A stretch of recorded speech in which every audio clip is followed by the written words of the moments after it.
अच्छा, जैसे रोहतक में जो आपने कार्यक्रम किया था, देवीलाल जी की जो जयंती मनाई, उसका जहां आपकी पार्टी को बेनिफिट मिला है, वहीं कहीं ना कहीं विपक्षी पार्टी यानी कि कांग्रेस को एक और बेनिफिट मिल गया बैठे बिठाए। क्या?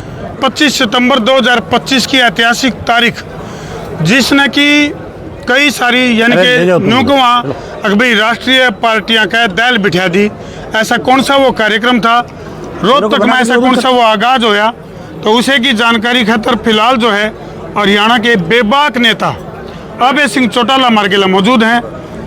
अभय सिंह जी, दर्शकों ने राम राम आंदो जी। राम राम भाई, राम राम। तो अभय सिंह जी, उन्हीं का आग्रह बोलिया तेरे मेरे प्यार के चर्चे हर जुबान पे, सबको मालूम हर सबको खबर हो गई। 25 सितंबर की जो रैली है या फिर ताऊ देवीलाल जी की जो जयंती मनाई गई, उसके जिक्र ना केवल इनेलो पार्टी में है, ना केवल इनेलो के वर्कर में है, बल्कि चाहे वो कांग्रेस खेमे की बात करा या फिर भारतीय जनता पार्टी की बात करा, जो कि डबल इंजन की सरकार होने का दावा कर रही है, सबके सारे खेमा में जिक्र हैं इस प्रोग्राम के, इस कार्यक्रम के। आखिर क्यों?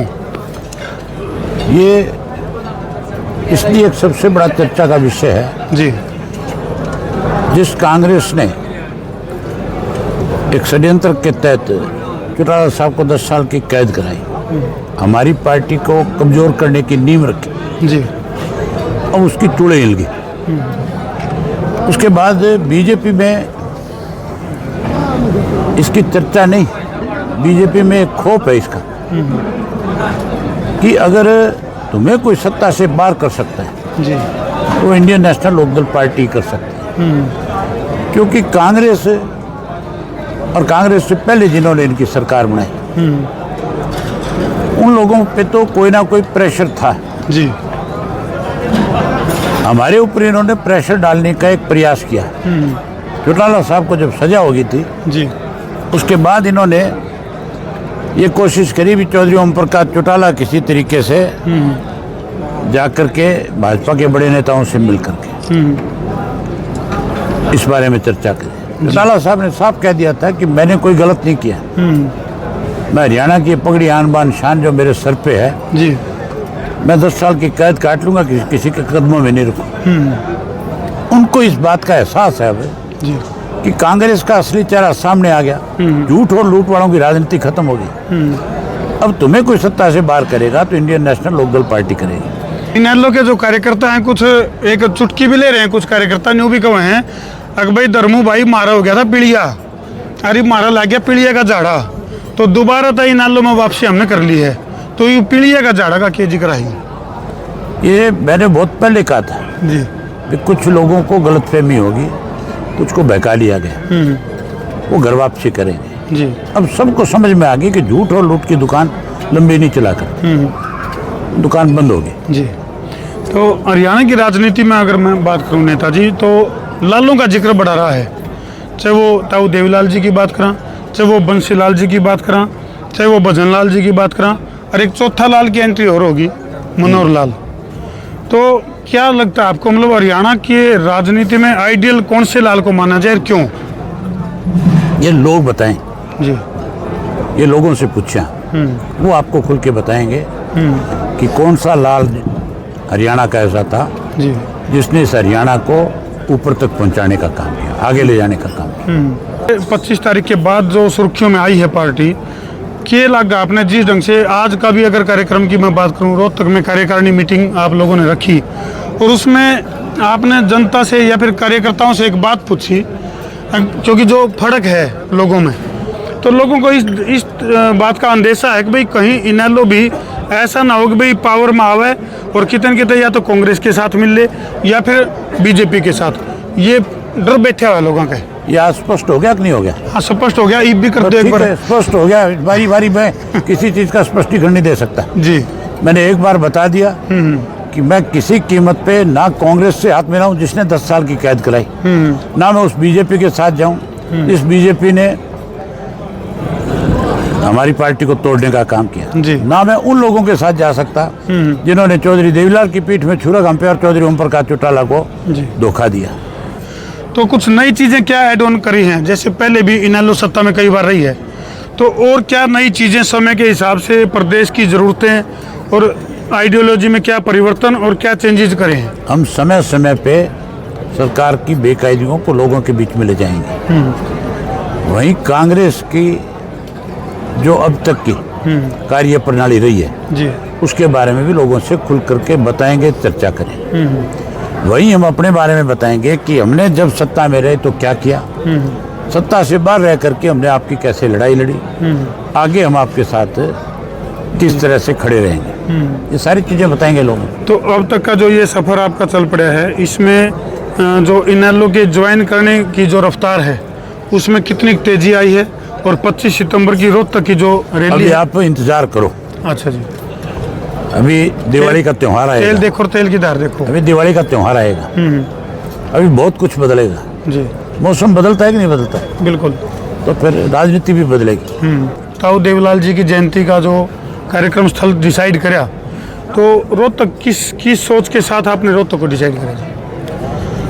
रोहतक किसी की बेपोती नहीं है। जी हरियाणा चौधरी देवीलाल ने एक अलग राज्य बनवाया था, और चौधरी देवीलाल की राजनीतिक राजधानी है ये।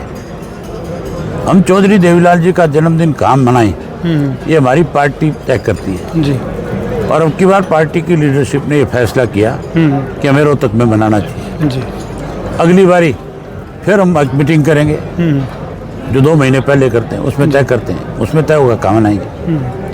अच्छा नेताजी, राजनीति कई तरह की होती है, कहीं रिश्तेदारी पॉलिटिक्स होती है, कहीं जो है ना पोस्टर पॉलिटिक्स होती है, कहीं फोटो पॉलिटिक्स होती है, कहीं नाम पॉलिटिक्स होती है। तो चौधरी देवीलाल जी का नाम लेने वालों की कमी नहीं है। आज राजनीतिक घरानों की भी अगर मैं बात करूं, चाहे वो कोई भी घराना है, तो वो ताऊ देवीलाल जी को राजनीतिक आइडियल मानते हैं, और फोटो प्रयोग करने का भी कई जगह चलन है। तो आप फोटो लगाने से कोई चौधरी देवीलाल के प्रति कोई जो है उनकी कोई बड़ी श्रद्धा नहीं हो जाती। जी चौधरी देवीलाल की नीतियों को कौन आगे बढ़ाए, कैसे बढ़ाए, उस पर कौन काम करे, जी आज जरूरत उस चीज़ की। जी इंडियन नेशनल लोकदल पार्टी उन्हीं के द्वारा लगाया पौधा है, हम उनकी नीतियों को आगे बढ़ा रहे हैं, उनकी नीतियों पे चल रहे हैं। तो कोई भी और कोई गैर मान लो कोई भी राजनीतिक दल है, यदि वो कोई लगाए फोटो क्या फर्क पड़ता है, कोई उसमें आपको कोई आपत्ति नहीं है? नहीं कोई आपत्ति नहीं। चौधरी देवीलाल तो इतने बड़े नेता थे, वो तो एक संस्था थी राजनीति की, जी पाठशाला थी। पाठशाला। उस संस्था को बहुत लोग आज ऐसे हैं जो हमारे मतदाता नहीं होंगे, जी उनके घरों में चौधरी देवीलाल के फोटो होंगे, बहुत सारे हैं ऐसे, जी बहुतों के घरों में मिल जाएगी। रघुवीर सिंह कादियान के घर जाओ आप, जो MLA कांग्रेस के, जी उनके घर में आज भी चौधरी देवीलाल की फोटो है, वो उनको अपना आदर्श मानते हैं। जी। तो जिस तरह का माहौल जो क्रिएट होने लग रहा है, या फिर राजनीतिक जो परिवर्तन चल रहा है फिलहाल, आप अभी आज की डेट में आप अपने आप को कहाँ खड़ा देख रहे हो? अगर चुनाव आज होता है जी तो लोग कांग्रेस से भी दुखी हैं, भाजपा से परेशान है, जी फिर हर हालत में बड़ा बदलाव आ जाएगा। 1 साल हुआ अभी चुनाव को, जी आपने जो हमारी रैली थी उसमें देखा नहीं लोगों में किस तरह का उत्साह और जोश था। जी कभी 1 साल में इतना बड़ा बदलाव आया है जितना अब आपने देखा है। तो अगर 1 साल में ये बदलाव है तो उस वक्त भी माहौल ऐसा था जैसे चुनाव हो रहा है। लोग रैली की बात नहीं कर रहे थे, जी लोग जैसे चुनाव में उत्साह से आगे बढ़ते हैं वैसे बढ़ रहे थे। तो जैसे किसान आंदोलन की अगर मैं बात करूं, किसान आंदोलन में आप बड़ी हिम्मत जुटा कर आपने जो है अपने पद से त्याग पत्र दिया, और उसके बाद बाई इलेक्शन हुआ। तो बाई इलेक्शन हुआ, आपको ये नहीं लगा कि भाई आपने ये जो कदम उठाया है इसमें कहीं ना कहीं बहुत बड़ी चुनौती खड़ी हो सकती है, बहुत बड़ा चैलेंज खड़ा हो सके? बात चुनाव में चुनौतियों की नहीं, उस वक्त जरूरत थी कि आगे बढ़ करके किसान की कैसे मदद की जाए, कैसे और लोगों को इसके लिए मजबूर किया जाए, कैसे किसानों का टूटा हुआ मनोबल जो है उसको बढ़ाया जाए। तो इसलिए मैंने ये फैसला लिया था। इसलिए तो आपने लगा कि जो आपने जो वो फैसला लिया वो किसानों के दिलों में कहीं ना कहीं जगह बना पाने में कामयाबी उससे मिली है? बिल्कुल होता ही है जी। लोगों की सहानुभूति मिली है मुझे, लोगों का मेरे प्रति एक विश्वास बढ़ा कि मैं उनकी लड़ाई लड़ सकता हूँ, उस लड़ाई में कुछ भी बड़ा फैसला ले सकता हूँ। जी। अच्छा, जैसे रोहतक में जो आपने कार्यक्रम किया ताऊ देवीलाल जी की जो जयंती मनाई, उसका जहां आपकी पार्टी को बेनिफिट मिला है, वहीं कहीं ना कहीं विपक्षी पार्टी यानी कि कांग्रेस को एक और बेनिफिट मिल गया बैठे बिठाए। क्या नेता प्रतिपक्ष का पद मिल गया हुड्डा साहब को। ये तो आपने फायदा कर दिया। अब आम आदमी को ये पता लग गया जी। कि हुड्डा को सिर्फ अपने लिए पद चाहिए, लोग भाड़ में जाएं। उसको लोगों से कोई मतलब नहीं है, पार्टी से कोई मतलब नहीं है। जी। इससे पार्टी उनकी और कमजोर होगी, आप देखना। अच्छा जी। अच्छा, जैसे सत्ताधारी पार्टी दावा करती है कि भाई हमारे डबल इंजन की सरकार, भाई केंद्र में भी बीजेपी है और प्रदेश में भी बीजेपी है, ऐसे में इनेलो बीजेपी से अलग परफॉर्मेंस के दिखा सके। ट्रिपल इंजन की सरकार है। अच्छा जी। तीसरी लूटने वाली भी तो साथ में है। अलग एजेंडा क्या है राष्ट्रीय पार्टी के मुकाबले इनेलो के पास? राष्ट्रीय पार्टियों का जो एजेंडा है वो होता है लोगों के ऊपर मनमर्जी के कानून थोपना। जी। रीजनल पार्टियों का काम है लोगों की भावनाओं के प्रति उनकी लड़ाई लड़ना। जी। हमने जब जब भी सत्ता में आए, जी। हमने हरियाणा प्रदेश के लोगों को दिया, और जब सत्ता से बाहर हुए तो उनकी लड़ाई लड़ी। विपक्ष में थी। अब तक आप मुझे बताओ, इस एक साल में जी। कांग्रेस ने कौन सा एक ऐसी जिम्मेवारी निभाई हो सरकार के खिलाफ, जो सरकार के गलत निर्णय थे उनके खिलाफ कहीं लड़ी है? हमारे दोनों विधायक और हमारी पार्टी ने जी। उस लड़ाई को लड़ने का काम किया। हमारा पानी रोक दिया पंजाब ने। जी। कांग्रेस कहीं बोली? हुड्डा तब क्यों नहीं बोला, चुप क्यों था? अब आप इससे क्या उम्मीद कर सकते हो? वो लड़ाई भी हमने लड़ी। बिजली के रेट बढ़े, किसने लड़ाई लड़ी? जब भी कोई इस तरह के फैसले सरकार ने लिए, हमने आगे बढ़ करके उसका विरोध किया। चौधरी ओम प्रकाश चौटाला के कार्यकाल में उन्होंने जब अपने पार्टी में एक एजेंडा दिया था कि बिजली के बिल माफ कर दिए जाएंगे, और बिजली के बिल जैसे जब पावर में आई चौटाला साहब ने ये बात कभी नहीं कही। अच्छा जी। ये सिर्फ कांग्रेस की फैलाई हुई बात है जी। कि मैं ना मीटर रहने दूंगा ना लीटर रहने दूंगा। बिल्कुल। ये सब कांग्रेसियों ने फैलाई और उसका फायदा उन्होंने उठाया। जी। चौटाला साहब ने किसान की बहुत बड़ी मदद करी पावर के मामले में। हमने ट्यूबवेल की जो बिजली थी वो सस्ती करके दी। जी। एक फिक्स रेट लगा दिया कि 10 रुपया पर हॉर्स पावर के हिसाब से किसान को देना पड़ेगा। अगर 30 की मोटर है तो 300 रुपये महीने का देना पड़ता है। इससे बड़ा फायदा और किसान का क्या होगा? जी। ये हमारे राज में हुआ। उसके बाद तो दोबारा मीटर लगा दिए लोगों ने। जी। तो अभी जैसे आज का जो कार्यक्रम था, कार्यकारिणी जो मीटिंग थी, इसमें कई सारे निंदा प्रस्ताव भी आप लोगों ने पास किए हैं। अभी फिलहाल सबसे आपको सत्ताधारी पार्टी की वो नीति कौन सी लगे है जिसके कारण किसान और आम जनता बहुत ज़्यादा परेशान है? झूठ बोलने की। जी। सत्ता में बैठे लोग सारा दिन झूठ बोलते हैं। तो आपने लगा है कि भाई जिस तरह से जिस भारतीय जनता पार्टी जिस हिसाब से काम कर रही है और उसकी झूठ से परेशान होके जो बीजेपी का जो वोट बैंक छिटकेगा, क्या गारंटी है कि वो इनेलो के पास आएगा? आपने रैली में तो उत्साह नहीं देखा लोगों का। जी। वो बदलाव है, वो मत आता है। मान के चलो भाजपा से परेशान हुआ लोग कांग्रेस पे भरोसा नहीं करेगा। जी।